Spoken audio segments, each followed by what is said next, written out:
Burdwan Sanmarg cooperative नामक chit fund company से संरक्षण देने के नाम पर मोटी रकम लेने के आरोप में सीबीआई ने शुक्रवार को राजू साहनी को गिरफ्तार किया है।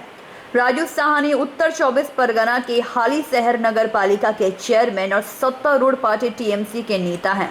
सीबीआई ने उन्हें कोलकाता से सीआरपीएफ जवानों की सुरक्षा में शनिवार को आसनसोल विशेष अदालत में पेश किया। जब उन्हें पेशी के लिए ले जाया जा रहा था तो पत्रकारों ने सवाल पूछने के लिए अफरा तफरी मचा दी। हालांकि राजू साहनी ने किसी भी प्रश्न का उत्तर नहीं दिया। सुरक्षा बलों ने उन्हें पत्रकारों के घेरे से निकालकर कोर्ट में ले गए। सीबीआई जज ने राजू साहनी की जमानत याचिका को खारिज कर दिया और उन्हें 5 दिनों की सीबीआई के रिमांड पर भेज दिया।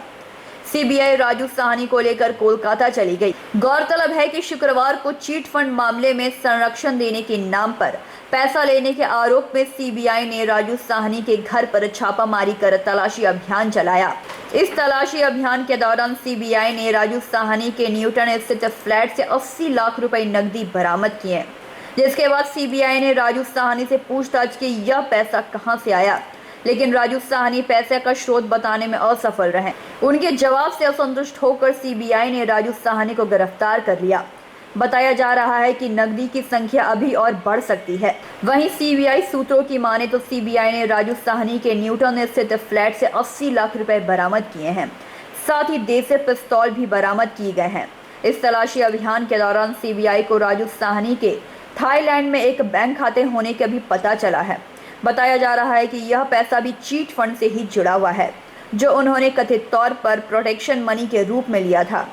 राज्य में अर्पिता मुखर्जी के बाद एक बार फिर टीएमसी नेता के घर से नकदी बरामद होने पर पूरे राज्य में खलबली मची है। विपक्षी दलों ने टीएमसी को घेरना शुरू कर दिया। सीबीआई ने क्या क्या आरोप लगाए हैं, थोड़ा बोलिए। देखिए, पहला तो उसको जो पकड़ करके लाए, उसको जो अरेस्ट किया, ये पूरा इलीगल है, क्योंकि जो कोर्ट से उसको अरेस्ट का वारंट नहीं निकाला था, वो लोग निकाला था सर्च वारंट, उसका घर सर्च वारंट के लिए।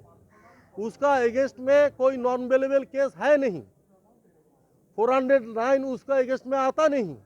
जो सेक्शंस है 418, 420 सब जो है, इसमें अगर किसी को अरेस्ट करने पड़ता है तो 41A का नोटिस देने पड़ता है। वो कोई नोटिस भी उसको नहीं दिया गया, फिर भी उसको अचानक अरेस्ट कर लिया गया। तो इसलिए हम बोलते हैं उसका अरेस्ट ही गलत है। अच्छा, सौम्यदीप भौमिक, हाँ, रिकॉर्ड देखने के बाद हाँ, ये है कि रामपुर हाट में जो संपत्ति थी 252 लाख की, हाँ, उस संपत्ति को उसने, सीबीआई का ये कहना है कि हाँ, उस संपत्ति को 2018 में हाँ, सौम्यदीप भौमिक ने राजू साहनी को बिक्री किया था 75 लाख। नहीं, ये गलत, ये गलत। उसका जो स्टोरी है वहाँ पर, हाँ। बोला सौम्यदीप भौमिक का एक तो प्रॉपर्टी था 2 करोड़ 52 लाख का, लेकिन सौम्यदीप भौमिक उसको बेचा 76 करोड़ में।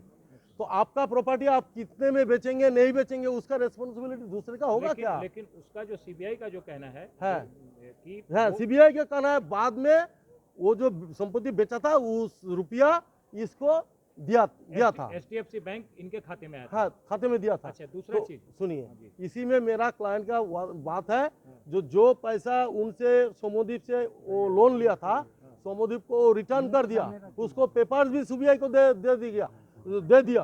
तो फिर कोई केस रहता है उसका अगेंस्ट में। और दूसरी बात, हाँ, 2012 में, हाँ, अकॉर्डिंग टू सीबीआई, हाँ, 2012 में जब बर्दवान सनमार्ग के चेयरमैन हाँ, श्री सौम्यदीप भौमिक, हाँ, जब वो पैसे की कमी से जूझ रहे थे, हाँ, उस समय हाँ, इनकी दोस्ती राजू साहनी से हुई। ये सीबीआई का कहना, मैं नहीं कह रहा हूँ। हाँ। सीबीआई का कहना है कि 2012 में दोनों करीब आए, हाँ, और उस समय सौम्यदीप भौमिक को हाँ, आपके क्लाइंट राजू साहनी ने कहा था कि मैं फॉरेन एक्सचेंज तुमको ला कर दूंगा, तुम्हारी कंपनी को जीवित कर दूंगा। सुनिए पहले, उसके बाद आप बोलिए। बोले तब उसने ग्लोबल ट्रस्ट, इसकी कंपनी में अपने सेंट्रल ट्रस्ट से 20 लाख रुपया ट्रांसफर किया था। ये सही है कि गलत?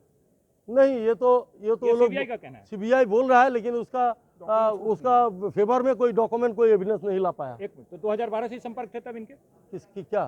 2012 से वो तो संपर्क था या नहीं था, हम जब ट्रायल होगा तब वहाँ पर नहीं, देखेंगे। ये तो मेरे को लिए चाहिए ना भाई। ये तो सीबीआई का आरोप है। सीबीआई का आरोप है कि 2012 से आरोप संपर्क है, था। आरोप तो पूरा की पूरा बहुत कुछ है। अब तीसरा प्रश्न, फाइनल हाँ, प्रश्न आपके हाँ, साथ।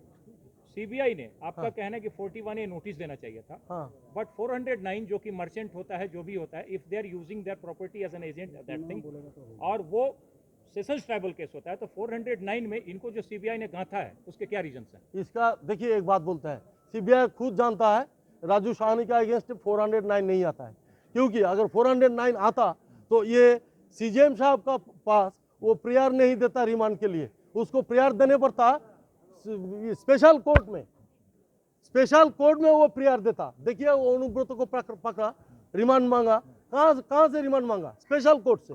तो सीबीआई भले होती जानता है जो ये केस राजू साहनी के अगेंस्ट में 409 चलेगा नहीं, फिर भी इसीलिए वो केस अभी सीबीआई में वो डाला, सीजेएम साहब का वहाँ डाला। सीबीआई ने उनके अपने पास से जो 80 लाख रुपया का बरामद हुआ है, उस पर आपका क्या उसका कहना आपका है? क्या कहना ये तो उसका देखिए, इसका बरामद हुआ सीबीआई बोल रहा है मार्केट में, लेकिन कोर्ट में उसका सीजर लिस्ट आज हमको नहीं दिखाया, अभी तो कोई केस रिकॉर्ड में अब तक नहीं आया, तो इसका बारे में हम जब देखेंगे फिर ही हम कोई कमेंट कर सकेंगे। हाँ, वो 7 दिन का मांगा था, 5 दिन। अच्छा, लास्ट क्वेश्चन साहब, यस, पिस्टल जो मिला वो पिस्टल लाइसेंस ही था? पिस्टल, हाँ, जो आप देखिए पिस्तौल मिला या नहीं मिला हमने जानता है, अगर पिस्तौल